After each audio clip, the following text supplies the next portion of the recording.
భోజనంలో గుడ్డిట్టారా గడిది గుడ్డిట్టారా అన్నం తినేవాడు కొడుగుడు పెట్టడం బుద్ధి ఉందా లేదా? చదువుకోమని లేకపోతే వెళ్ళిపోమని చెప్పాడు. కొడుగుడు కోసం వస్తాను ఈ గుడ్లు లెక్క రాయాలి మాస్టర్లు వాళ్ళ కర్మ కాలిపోయి. స్థానంలో ఉన్న వ్యక్తి పిల్లలు ఏం తింటా ఉన్నారు, పిల్లలకు మెనూ ఏమిటి, పిల్లలు రోజు ఇదేనా తినేది, రోజుకొక మెనూ ఉండాలి, వాళ్ళు బాగా ఆహ్లాదకరంగా తినే పరిస్థితి రావాలి అని చెప్పి ఆలోచన చేసిన పరిస్థితి బహుశా దేశ చరిత్రలో బహుశా ఎక్కడ ఏ ముఖ్యమంత్రి కూడా బహుశా ఇంత డెప్త్ లేకి వెళ్ళి పిల్లల్లో తినే మెనూ మీద కూడా ఇంతగా ఆలోచన చేసిన పరిస్థితులు బహుశా ఎప్పుడూ ఉండవేమో. కానీ పిల్లలకు మంచి జరగాలనే ఉద్దేశంతో ఆ పిల్లలకు ఒక మంచి మేనమామల, ఆ పిల్లల తల్లులకు ఒక మంచి అన్నగా ఈ కార్యక్రమంలో మనమే చేయకపోతే పిల్లలు నోరు తెరిచి అడగలేని పరిస్థితి, మనమే చేయాలనే ఉద్దేశంతో ప్రతి అడుగు కూడా పిల్లల్ని చేయి పట్టుకుని నడిపించే ప్రయత్నం చేస్తూ ఉన్నాం. ఇందులో మెనూలో కూడా ప్రతి సోమవారం కూడా వేడి పొంగలి అని ఉడికించిన గుడ్డు దగ్గర నుంచి, లేదా కూరగాయల పలావుతో గుడ్డు కూర, వేరుశనగ చిక్కి సోమవారం అయితే, మంగళవారం అయితే పులిహోర, టమాటో పచ్చడి, దొండకాయ పచ్చడి, ఉడికించిన గుడ్డు దగ్గర నుంచి, బుధవారం అయితే కూరగాయల అన్నం, బంగాళాదుంపల కుర్మా, ఉడికించిన గుడ్డు ప్లస్ వేరుశనగ చిక్కి, గురువారం అయితే సాంబార్ బాత్ కానీ, అయితే లెమన్ రైస్ విత్ టమాటో పచ్చడి, ఉడికించిన గుడ్డు కానీ, శుక్రవారం అయితే అన్నం, ఆకుకూర పప్పు, ఉడికించిన గుడ్డు ప్లస్ వేరుశనగ చిక్కి కానీ, శనివారం అయితే ఆకుకూర అన్నంతో పాటు పప్పుచారు, దాంతోపాటు తీపి పొంగలు కూడా ఇచ్చే కార్యక్రమం కూడా. ఇంత మెటిక్యులస్గా పిల్లలకి అందరికీ రోజు ఒకే మెనూ కాకుండా మెనూ మారుస్తూ ఆహ్లాదకరంగా ఉండేట్టుగా చర్యలు తీసుకున్న పరిస్థితులు ఎప్పుడూ లేవు. ఈ విధంగా వారంలో మొత్తం 15 రకాల ఆహార పదార్థాలు పిల్లలకు గోరుముద్దలో భాగంగా అందజేస్తూ ఉన్నాం. 5 రోజుల పాటు ఉడికించిన గుడ్డును కూడా ఇస్తూ ఉన్నాం. వారంలో 3 రోజుల పాటు చిక్కీ కూడా ఇస్తూ ఉన్న పరిస్థితులు చూస్తూ ఉన్నాం. ఈరోజు మిగిలిన చిక్కీ ఇస్తూ ఉన్న ఆ 3 రోజులు కాక ఆ మిగిలిన 3 రోజులు కూడా పిల్లలకు ఇంకా మంచి జరగాలనే ఉద్దేశంతో ఆ మిగిలిన 3 రోజులు కూడా రాగి జావను కూడా ఇంట్రడ్యూస్ చేసే కార్యక్రమం ఈరోజు చేస్తూ ఉన్నాం.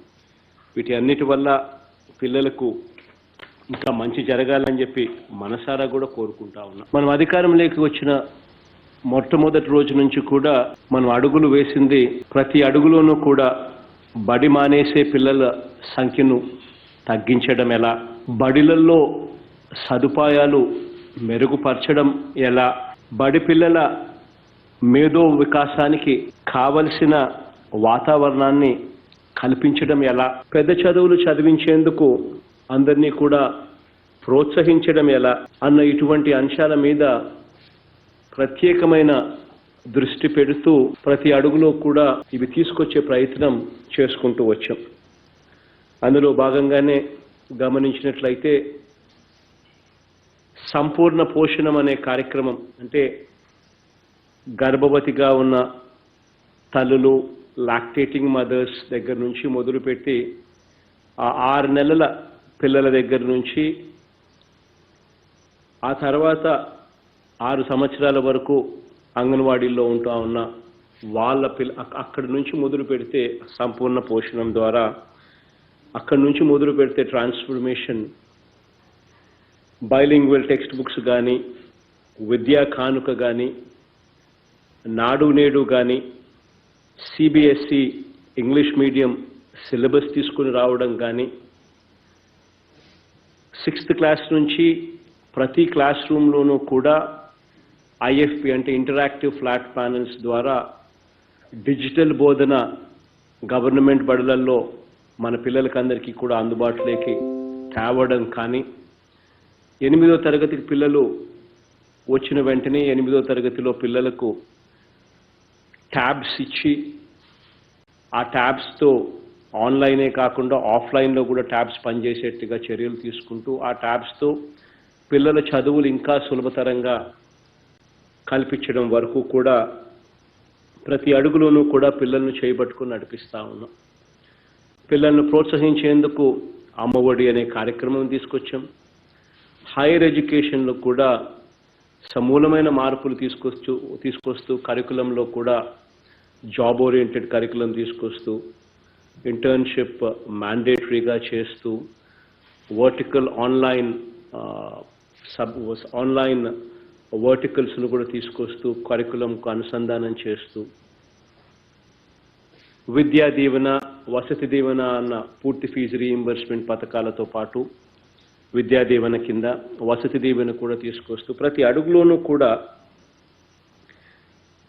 మన పిల్లలందరినీ కూడా ఎలా భావి ప్రపంచంతో పోటీ పడే పరిస్థితిలో ఉన్న మన పిల్లలను భావి ప్రపంచంతో పోటీ పడేలా వాళ్ళు అక్కడ నెగ్గేలా ప్రతి అడుగు కూడా వేసుకుంటూ వస్తా ఉన్నాం. అందులో భాగంగానే ఈరోజు గోరుముద్ద అనే కార్యక్రమంలో ఇంకా మెరుగ్గా ఈ గోరుముద్ద అనే కార్యక్రమాన్ని తీర్చిదిద్దడం కోసం ఈరోజు అడుగులు వేస్తా ఉన్నాం. గోరుముద్దలో ఇప్పటికే రోజుకొక మెనూతో ఇప్పటికే గోరుముద్ద కార్యక్రమాన్ని మనం తీసుకొస్తా ఉన్నాం. ఇందులో ఈరోజు ఇవాళటి నుంచి రాగి జావా కూడా చేర్పించి ఇంకా మెరుగ్గా గోరుముద్దను చేయడం కోసం ప్రయత్నం చేస్తా ఉన్నాం.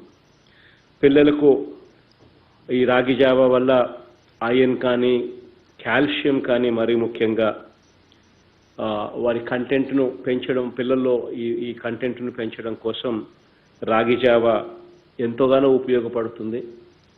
ఇది తీసుకొస్తే పిల్లలకు ఇంకా మంచి జరుగుతుందనే ఉద్దేశంతో చేస్తా ఉన్నాం. 1 నుంచి 10వ తరగతి వరకు రాష్ట్ర వ్యాప్తంగా ఉన్న దాదాపుగా 44,392 స్కూళ్లలో దాదాపుగా 38 లక్షల మంది పిల్లలకు ఈ గోరుముద్ద ద్వారా ఈ పౌష్టికాహారాన్ని అందించే ఒక మంచి కార్యక్రమంలో భాగంగా ఈరోజు జరుగుతూ ఉంది. ఒకసారి గమనించినట్లయితే మన ప్రభుత్వం ఒక్కసారి రాకమునుపు పరిస్థితులు ఎలా ఉన్నాయి, మనం వచ్చిన తర్వాత పరిస్థితులు ఎలా ఉన్నాయని చెప్పి ఒక్కసారి తేడా గమనించినట్లయితే ఇంతకుముందు మిడ్ డే మీల్స్ అంటూ గత ప్రభుత్వంలో ఇస్తా ఉన్న పరిస్థితిని ఒకసారి చూస్తే మొత్తం సంవత్సరం అంతా కలిపినా కూడా మిడ్ డే మీల్స్కు పెట్టే ఖర్చు కేవలం 450 కోట్ల రూపాయలు కూడా సరిగ్గా ఖర్చు అయ్యే పరిస్థితి కాదు. అది కూడా 1000 రూపాయలు ఆయాలకు వండి పెట్టేదానికోసం ఇచ్చే పరిస్థితి, అది కూడా 8 నెలలు 10 నెలల పాటు బకాయిలు పెట్టే పరిస్థితి. చివరికి సరుకులకు సంబంధించిన బకాయిలు కూడా దాదాపుగా 6 నెలలు 8 నెలలుగా బకాయిలు పెడతా ఉన్న పరిస్థితులు. సో ఇటువంటి పరిస్థితులలో ఇచ్చేదే తక్కువ, 450 కోట్ల సంవత్సరానికి. ఆ ఇచ్చేదే తక్కువ, అందులో దానికి తోడు బకాయిలు. ఇవన్నీ పెడతా ఉన్నప్పుడు క్వాలిటీ అన్నది ఎప్పుడు కూడా కంట్రోల్ ఉండదు, కమాండ్ చేయలేము. ఫలానా రకంగా బాగుండాలి అని చెప్పి అడగలేము.